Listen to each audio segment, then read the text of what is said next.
नमस्कार, आप देख रहे हैं इंडिया वॉइस। मैं हूं आपके साथ साक्षी केसरी। बात करेंगे कोरोना की, क्योंकि देश में लगातार कोरोना के आंकड़े बढ़ रहे हैं।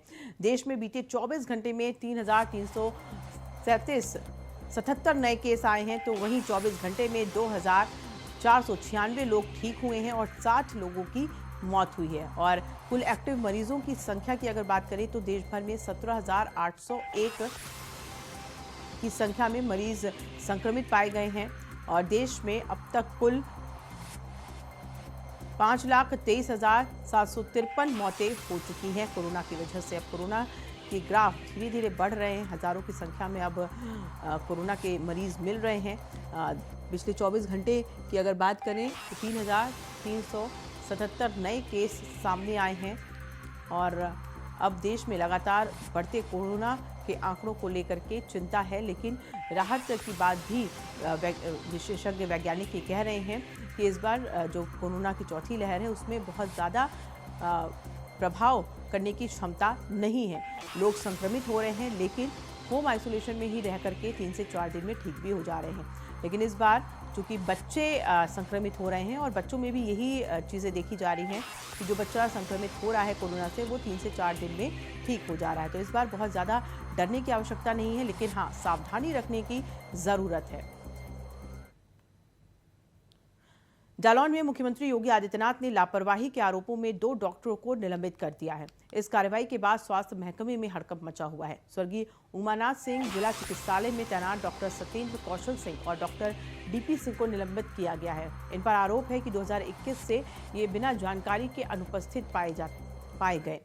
जौनपुर से ये खबर है, जहां लापरवाही बरतने पर 2 डॉक्टर्स को सस्पेंड कर दिया गया है। मुख्यमंत्री योगी आदित्यनाथ ने ये कार्रवाई की है। उमा सिंह जिला अस्पताल के डॉक्टर हैं जिनको निलंबित किया गया है, जो कि 2021 से ही अनुपस्थित पाए गए थे और ये दोनों ही डॉक्टर्स बिना जानकारी के छुट्टी पर थे। इन्होंने कोई सूचना नहीं दी और अस्पताल में उपस्थित नहीं रहते थे, जिसकी वजह से ये कड़ी कार्रवाई की गई है मुख्यमंत्री योगी आदित्यनाथ के द्वारा। और इसके पहले भी मुख्यमंत्री ने ये साफ तौर से कहा था कि किसी भी विभाग की अगर बात हो, अगर कोई भी अधिकारी, कोई भी अफसर, कोई भी चिकित्सक लापरवाही बरतता है या फिर भ्रष्टाचार में लिप्त होता है तो उसे तत्काल निलंबित कर दिया जाएगा, यानी उस पर तत्काल एक्शन लिया जाएगा। और इसी के तहत हम देख रहे हैं कि अगर कोई अफसर भी लापरवाही बरत रहा है तो उसको भी सस्पेंड किया जा रहा है। और देखिए, यहाँ डॉक्टर्स की अगर बात करें तो 2 डॉक्टर्स ऐसे पाए गए जो लापरवाही बरत रहे थे अपने काम को लेकर के, अस्पताल नहीं पहुँचते थे। मरीज जो है इंतज़ार करते रहते थे डॉक्टर्स का, लेकिन डॉक्टर अनुपस्थित होते थे। उनकी लापरवाही को देखते हुए ही सख्त एक्शन लेते हुए मुख्यमंत्री योगी आदित्यनाथ ने सस्पेंड कर दिया। तो निलंबित कर दिए गए हैं 2 डॉक्टर्स। बिना जानकारी, विभाग में उन्होंने जानकारी नहीं दी, ना ही अपने तैनाती स्थान पर उन्होंने कोई जानकारी दी, इस वजह से उन्हें निलंबित कर दिया गया।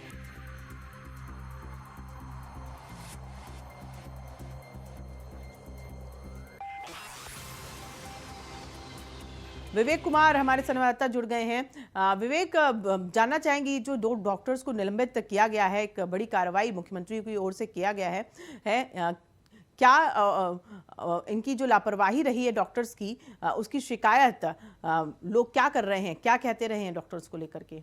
तो आपको बता दूं, पूरा मामला जो है स्वर्गीय उमानाथ सिंह जिला चिकित्सालय का है, जहां पर जो है तैनात 2 डॉक्टर सत्येंद्र कौशल सिंह और डॉक्टर डीपी सिंह को जो 2021 से बिना जानकारी से अनुपस्थित पाए जाने पर मुख्यमंत्री योगी आदित्यनाथ ने जो ट्वीट कर दोनों डॉक्टरों को जो है निलंबित किया है। जो दोनों डॉक्टरों के खिलाफ जो है पहले ही रिपोर्ट सीएम कार्यालय गई थी। सीएम कार्यालय में जांच के बाद जो है दोनों डॉक्टरों को निलंबित करने का स्वास्थ्य महकमे में हड़कंप मचे हुए थी। विवेक, एक सवाल यहाँ पर यह भी उठता है कि 2021 से ही ये डॉक्टर, दोनों ही डॉक्टर प्रेजेंट नहीं रहते थे। इस बात को की शिकायत जो है इतनी देर की गई, इतनी देर बाद ये प्रकाश में आया कि ये दोनों डॉक्टर अनुपस्थित रहते थे। आखिर कहाँ पर और लापरवाही थी? क्या इनकी शिकायत पहले नहीं पहुंची थी स्वास्थ्य विभाग में?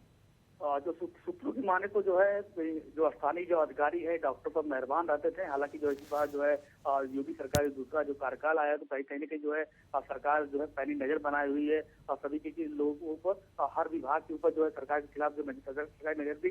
उसके बाद जो 2 डॉक्टर निलंबित किया गया। हालांकि जो है और भी जांच का जो है टीम एक गठित की गई है अन्य हॉस्पिटलों पर भी। तो विवेक, क्या कहा जा रहा है अभी अधिकारियों के द्वारा? क्या अभी आगे भी इस तरीके के अभियान चलाएंगे? क्योंकि जिस तरीके से अब ये 2 डॉक्टर 2 साल बाद इनकी लापरवाही जो है उजागर हुई है, इस तरीके से और भी लोग होंगे, जाहिर सी बात है। तो क्या उन पर अभियान चलाने की बात की जा रही है? सबसे बड़ी बात है, जिला चिकित्सालय के ही डॉक्टर जो है निलंबित किए गए। कहीं ना कहीं जिला चिकित्सालय में इस तरह से जो है लापरवाही चले तो अन्य हॉस्पिटलों में क्या हुआ, जांच का विषय है। जी जी विवेक, बहुत शुक्रिया जानकारी देने के लिए। नजरें आप बनाए रखिएगा, आगे भी आपसे जानकारी लेंगे।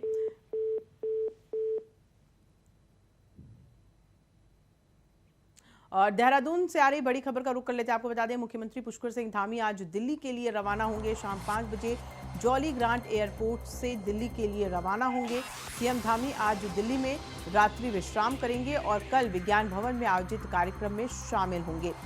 सभी राज्यों के सीएम को निमंत्रण भेजा गया है इस कार्यक्रम में शामिल होने के लिए 30 अप्रैल की। और इसी के तहत उत्तराखंड के मुख्यमंत्री पुष्कर सिंह धामी भी दिल्ली आज पहुंच रहे हैं। तो तमाम मुख्यमंत्री आज दिल्ली की ओर रुख कर रहे हैं, क्योंकि कल के कार्यक्रम में उन्हें शामिल होना है। विज्ञान भवन में कार्यक्रम का आयोजन किया गया है और इस कार्यक्रम में सभी मुख्यमंत्रियों के साथ साथ मुख्य न्यायाधीशों को भी निमंत्रण भेजा गया है। और इसीलिए सभी तमाम जो मुख्य न्यायाधीश हैं या और मुख्यमंत्री हैं वो दिल्ली का रुख कर रहे हैं। साथ ही आपको बता दें कि राज्यों के सीएम और मुख्य न्यायाधीश संयुक्त प्रेस कॉन्फ्रेंस भी करेंगे। तो आज शाम 5 बजे जॉली ग्रांट एयरपोर्ट से दिल्ली के लिए रवाना हो जाएंगे मुख्यमंत्री पुष्कर सिंह धामी। उधर उत्तर प्रदेश के मुख्यमंत्री भी आज दिल्ली पहुंच जाएंगे। दूसरे राज्यों के मुख्यमंत्री जो गैर बीजेपी शासित राज्य के मुख्यमंत्री हैं, उन्हें भी निमंत्रण भेजा गया है और ये देखना होगा कि कौन कौन से मुख्यमंत्री इस कार्यक्रम में शिरकत करते हैं। यूपी परिवहन निगम ने लागू की गई नई व्यवस्था, अब 48 घंटे में खाते में पहुंचेगा टिकट रिफंड। जी हाँ, परिवहन निगम ने ये नई व्यवस्था लागू कर दी है और अब 48 घंटे में ही खाते में टिकट का रिफंड पहुंच जाएगा। ऑनलाइन टिकट बुक कराने वालों को इससे फ़ायदा होगा, क्योंकि एक बार जब वो ऑनलाइन टिकट बुक कर लेते हैं तो उसके बाद रिफंड के लिए उन्हें काफ़ी इंतज़ार करना पड़ता है अगर वो कैंसिल करते हैं। लेकिन अब 48 घंटे में ही टिकट के जो पैसे होंगे वो मिल जाएंगे। टिकट कैंसिल करने पर आसानी से रिफंड मिल जाएगा। इसके लिए परिवहन निगम ने ये नई व्यवस्था लागू की है। इससे उन लोगों को फ़ायदा होगा जो ऑनलाइन टिकट करते हैं और टिकट अगर वो कैंसिल करते हैं तो उन्हें अब ज़्यादा वेट नहीं करना होगा। बताया जा रहा है कि 48 घंटे में ही उनके जो पैसे होंगे वो रिफंड हो जाएंगे। इसके लिए ज़्यादा इंतज़ार उन्हें नहीं करना होगा, क्योंकि परिवहन निगम ने नई प्रक्रिया लागू कर दी है और इस नई व्यवस्था के तहत फ़ायदा हो पाएगा उन लोगों को जो ऑनलाइन टिकट बुक करते हैं। रामपुर के थाना मिलक क्षेत्र में गश्त कर रहे पुलिसकर्मियों को हिस्ट्री शीटर और उसके साथियों ने रोड पर खड़े होने पर टोक देना भारी पड़ गया। हिस्ट्री शीटर ने युवकों के साथ सिपाहियों को पीट दिया। विरोध करने पर तमंचे लहराते हुए फरार हो गए। शिकायत के आधार पर कोतवाली पुलिस ने इस मामले में हिस्ट्री शीटर समेत 5 नामजद और 10 अज्ञात लोगों पर मुकदमा दर्ज कर लिया है। दरअसल सिपाही अरशद जैदी, उसके साथी अंकुल कुमार और रवि प्रकाश गश्त करते हुए नगर के नवादिया स्थित चौराहे पर पहुंचे। वहां पर बने रंगोली मंडप के पास वाहन चोर हिस्ट्री शीटर हिमांशु चौधरी निवासी धनेली उत्तरी खड़ा था। पुलिसकर्मियों ने हिमांशु को वहां पर खड़े रहने का कारण पूछा तो वो उनके साथ गाली गलौज करने लगा। कुछ ही देर में आरोपी हिमांशु के साथ साथी अवैध असलहा लेकर आ गए और पुलिसकर्मियों के साथ तमंचों की बट से मारपीट शुरू कर दी। इस दौरान गश्त कर रहे फैंटम सवार कुछ पुलिसकर्मी मौके पर पहुंचे।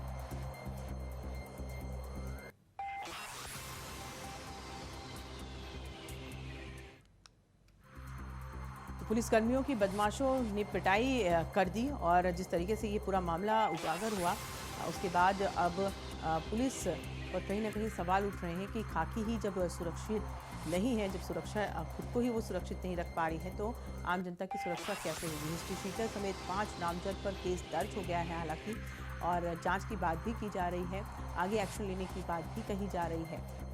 10 अज्ञात लोगों पर मुकदमा दर्ज करके आगे की कार्रवाई की जाएगी, ये पुलिस महकमे की तरफ से कहा जा रहा है। हिस्ट्री शीटर और उसके साथियों ने मिलकर के ये हंगामा किया और मारपीट की घटना को अंजाम दिया।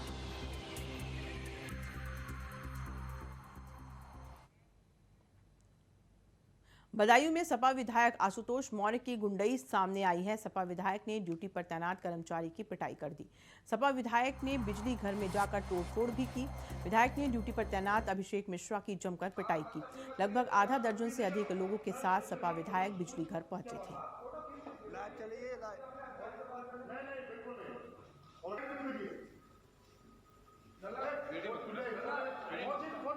तो ये तस्वीर आप देख रहे हैं मारपीट की, जहां पर बिसौली विधानसभा क्षेत्र का ये मामला है और जहां पर ये मारपीट की घटना को अंजाम दिया सपा विधायक आशुतोष मौर्य ने। उनकी गुंडई इस वीडियो में दिखाई दे रही है।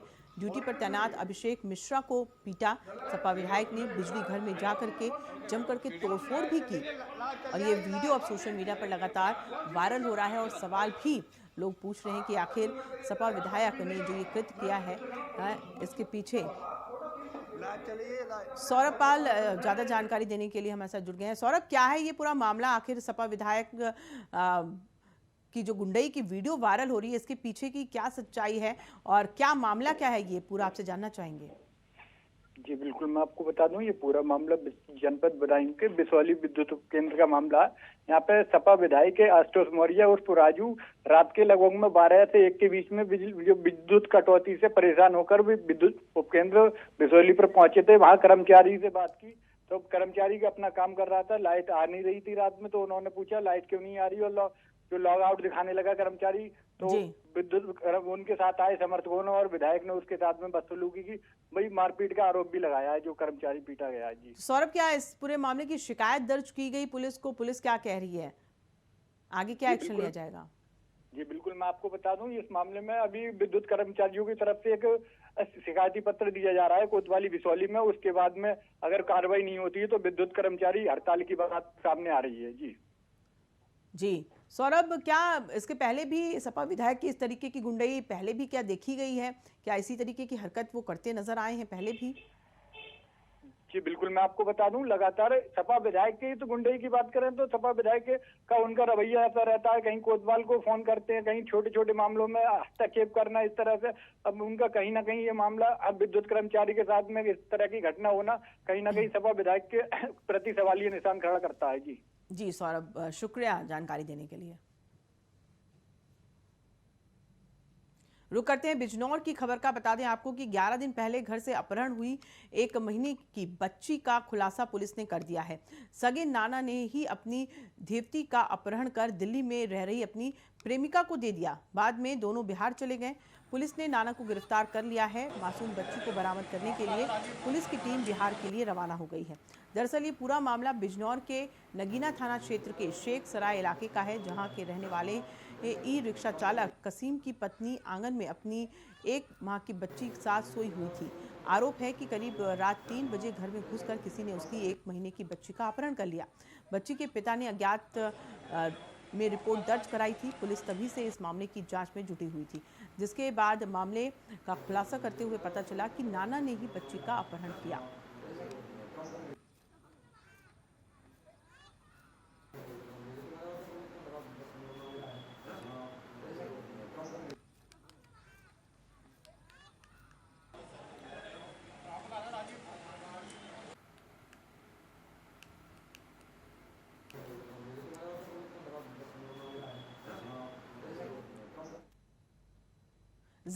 जहीर अहमद हमारे साथ जुड़ गए हैं ज़्यादा जानकारी देने के लिए। जहीर, क्या है ये पूरा मामला? आखिर नाना ने ही अपनी धोती का वो अपहरण किया, आखिर इसके पीछे की क्या वजह बताई जा रही है? पुलिस क्या कह रही है, क्या एक्शन लेगी अब?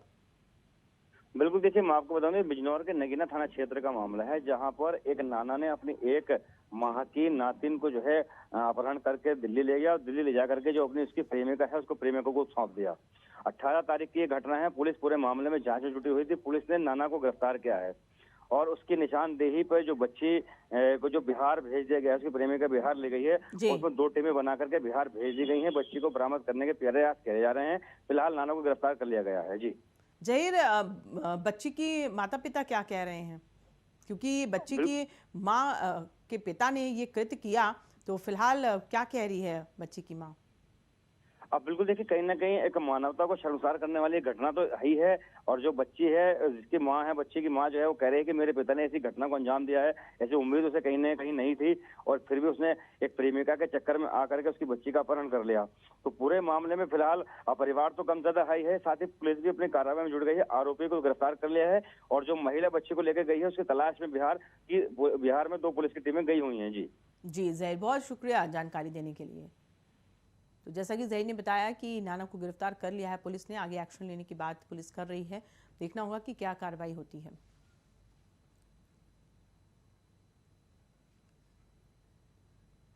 नौझील थाना क्षेत्र के मुबारकपुर गांव में खुशियां मातम में बदल गई उस वक्त जब कमरे में बैठी दुल्हन की गोली मारकर हत्या कर दी गई। गोली लगने के साथ ही दुल्हन की मौके पर ही मौत हो गई। गोली चलने की आवाज पर जब तक लोग कमरे में पहुंचते तब तक हत्यारा मौके से फरार हो गया था। इस घटना के बारे में आशंका जताई जा रही है कि वारदात को किसी और ने नहीं बल्कि दुल्हन के प्रेमी ने अंजाम दिया है। फिलहाल पुलिस जांच में जुट गई है और प्रेमी की तलाश कर रही है क्योंकि आशंका यही जताई जा रही है क्योंकि प्रेमी ने धमकी भी दी थी कि अगर उसकी शादी उस महिला लड़की के साथ नहीं होती है तो उस लड़की को जान से मार देगा। और जब ये घटना सामने आई, दुल्हन को गोली मार करके फरार हो गया वो प्रेमी। अब देखना होगा कि पुलिस इसमें कैसे एक्शन लेती है, क्या कार्रवाई की जाती है।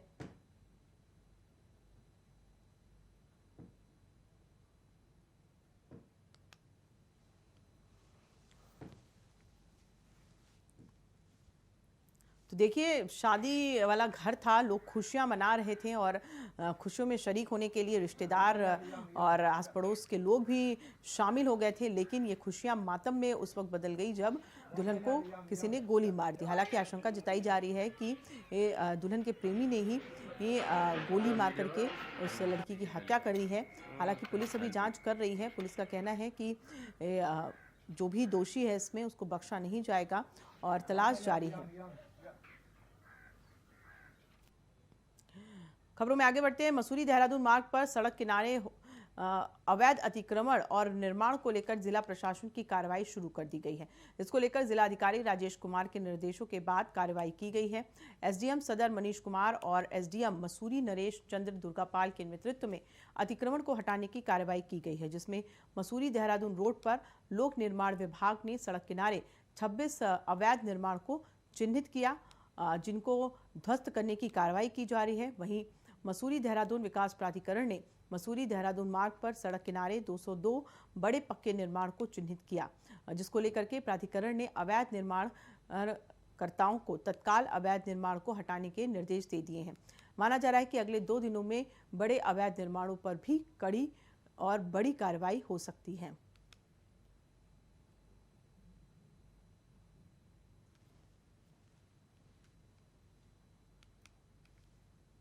जालौन में उरई कोतवाली क्षेत्र के बघौरा बाईपास पर कई दुकानों में भीषण आग लग गई।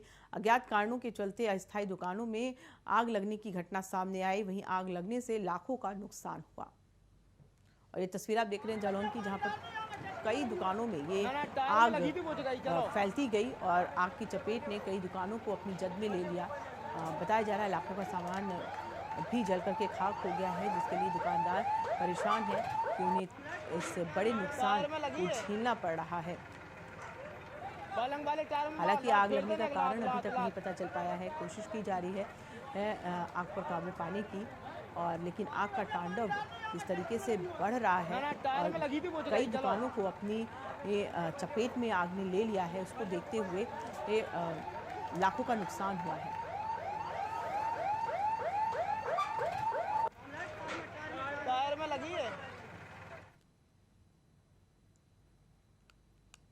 अमरोहा में 10 एमवीए के ट्रांसफार्मर में अचानक से आग लग गई, जिसके कारण पूरे शहर की बिजली आपूर्ति गुल हो गई। दमकल विभाग और औद्योगिक इकाइयों की गाड़ियों ने मौके पर पहुंचकर आग बुझाई। इसके बाद बिजली विभाग के गजरौला में रेलवे ओवरब्रिज पर छाया अंधेरा। बता दें आपको कि जानकारी मिलने पर दमकल विभाग के 7 औद्योगिक इकाइयों से आग बुझाने की मशीन पहुंची और आग पर काबू पाया गया। वहीं अधिशासी अभियंता नीरज कुमार, एसडीओ विभोर शर्मा और जेई साहब सिंह भी मौके पर पहुंचे। बता दें कि जिस ट्रांसफार्मर में आग लगी उसी से पूरे शहर को आपूर्ति दी जाती थी।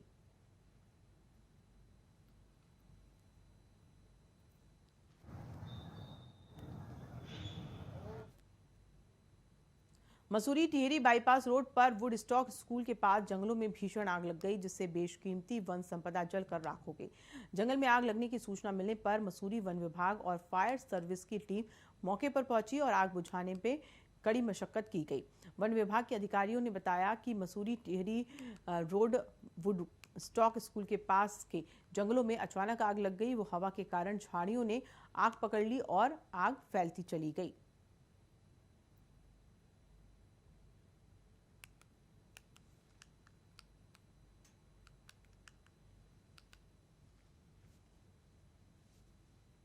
मुजफ्फरनगर में 50,000 की जमानत धनराशि कोर्ट में जमा न करा पाना एक गरीब किसान वेदपाल कश्यप की मौत का कारण बन गया।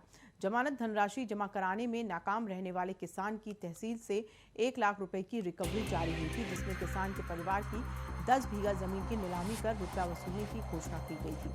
बताया जा रहा है कि इस मामले में तहसील की ओर से गांव में मुनादी कराते हुए नीलामी का ऐलान किया गया था। आरोप है कि भूमि नीलामी के सदमे से किसान की खेत पर ही मौत हो गई। किसान के परिवार की माने तो गांव में मुनादी कराने वाले तहसील कर्मियों के खिलाफ इस मामले में कार्रवाई होनी चाहिए और साथ ही उनकी जमीन पर किसी तरह की कोई कार्रवाई न हो। दरअसल किसान वेदपाल पुत्र मुंशी कश्यप ने एक अपराधी की 2006 में जमानत ली थी, जिसके बाद अपराधी के फरार होने पर कोर्ट ने जमानतदार किसान वेदपाल के वारंट जारी कर दिए थे। लेकिन मृतक किसान वेदपाल ने कोर्ट सदर तहसील से किसान वेदपाल के नाम 50,000 रुपए की रिकवरी जारी की गई थी, जो समय के साथ बढ़कर 1 लाख रुपए हो गई थी।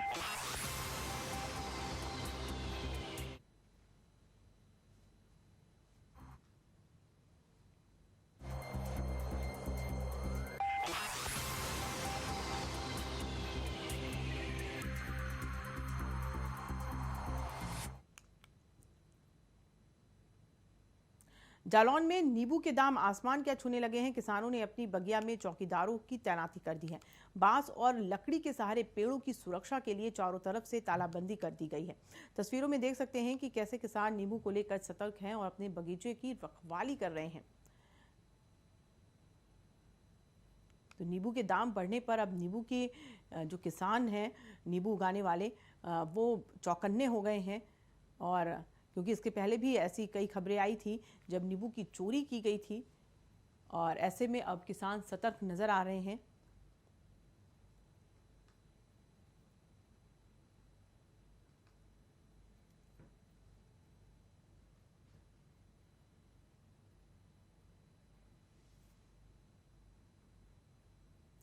बिजली विभाग रामनगर विशेष सघन चेकिंग अभियान चलाया जा रहा है, जिसके तहत अवैध रूप से बिजली जलाने वालों के खिलाफ विभाग कार्रवाई करेगा। अभियान के तहत विभाग ने 1 साल में बड़े स्तर पर कार्रवाई करते हुए लोगों से जुर्माना वसूला है। विभाग लगातार बिजली चोरी करने वालों की मॉनिटरिंग कर रहा है। जनपद में बिजली चोरों और बकायेदारों के खिलाफ विभाग का अभियान जारी है। जानकारी देते हुए विद्युत वितरण खंड रामनगर के अधिशासी अभियंता बेगराज सिंह ने बताया कि बिजली चोरी पर अंकुश लगाने के लिए विद्युत विभाग की ओर से लगातार कार्रवाई की जा रही है। विद्युत वितरण खंड रामनगर करीब 1 साल से बिजली चोरी कर रहे हैं लोगों के खिलाफ बड़ी कार्रवाई की गई है।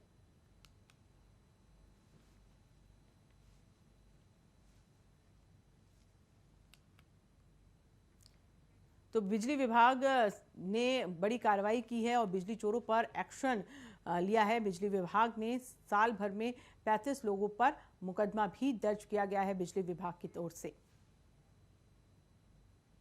और इसी के साथ फिलहाल इस बुलेटिन में इतना ही। मुझे दीजिए इजाजत और आप देखते रहिए इंडिया वॉइस। नमस्कार।